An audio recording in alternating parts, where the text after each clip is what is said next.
દાહોદ શહેરના MG road પર Nandan jewellers નામની દુકાનમાં કામ કરતા સારવ શાહ ગત તારીખ 11 જાન્યુઆરી શનિવારના રોજ 20 લાખ રૂપિયા રોકડા સોમવારના દિવસે બેંકમાં ભરવાના હોવાથી તેઓ સાંજના સમયે ઘરે લઈ જવા માટે નીકળ્યા હતા અને જૂનીકોટ રોડ ઉપર આવેલી કોહિનૂર પાનની દુકાન ઉપર પાન મસાલો ખાવા ઊભા હતા ત્યારે તેમના હાથમાં નંદન જ્વેલર્સ નામની થેલીમાં 20 લાખ રૂપિયા રોકડા ભરેલી થેલી પાનની દુકાન ઉપર મૂકી હતી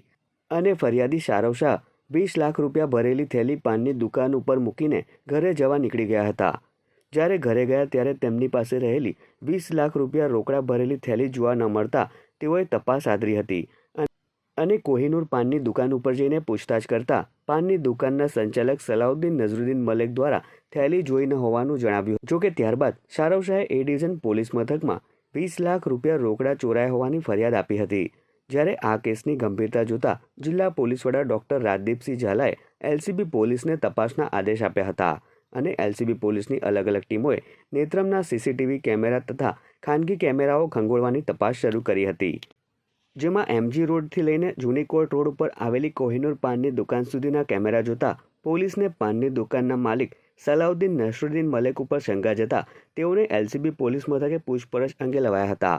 જ્યાં પોલીસની પૂછપરછ દરમિયાન પાનની દુકાનનો માલિક ભાંગી પડ્યો હતો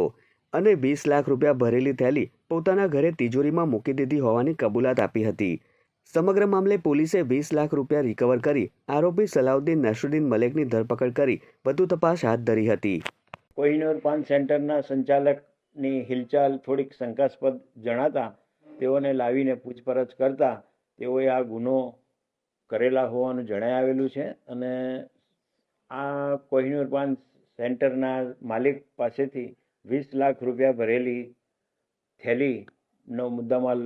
20 લાખ રૂપિયાનો મુદ્દામાલ પણ કબજે કરવામાં આવેલ છે। કેટલા આરોપીની ધરપકડ? હાલ એક જ આરોપીની ધરપકડ કરવામાં આવેલી છે અને વધુ તપાસ ચાલુ છે।